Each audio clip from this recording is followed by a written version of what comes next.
Navbatdagi indikatorimiz bu zona indikatori. Uni bunaqa ishlashini примерно ko'rsatib beraman. Sizlarga tashlab beraman. Так, buning uchun nima qilamiz? Istalgan panani olamiz har doimgidek. Так,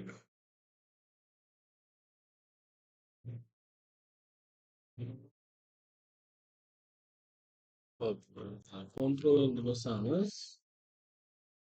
Changer'ni yoqamiz, Changer'ni.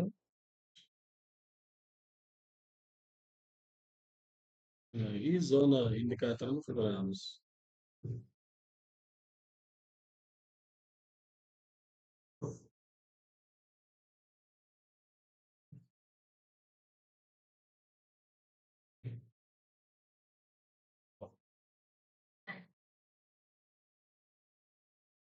Zona indikatori bu Smart Money konsepsiyaga moslashgan indikator deb o'ylayman. Chunki hozir bir minut.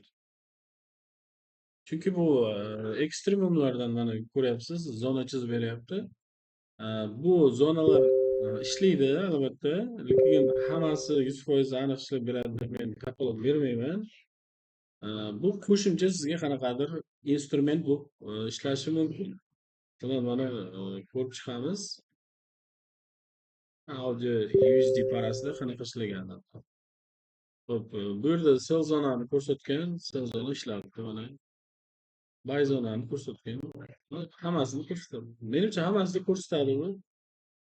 Tak, qaysi time frame ishlaymiz desa, men o'ylayman buni qaysi bir time frame'dagisini ishlatish kerak.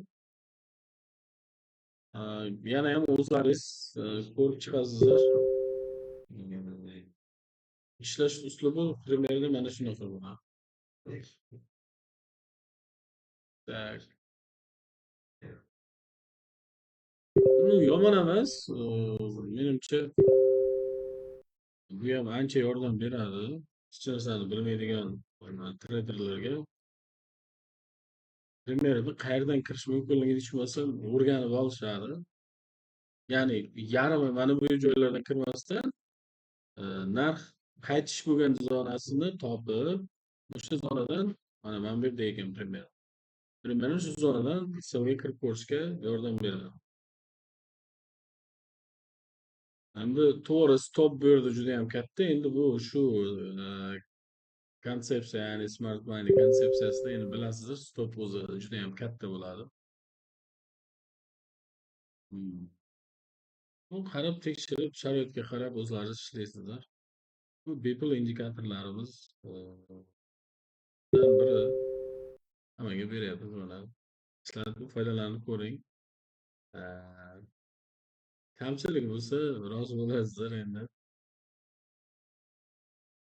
Hop, zona indikatori bo'yicha mana shu bizda bo'lgan.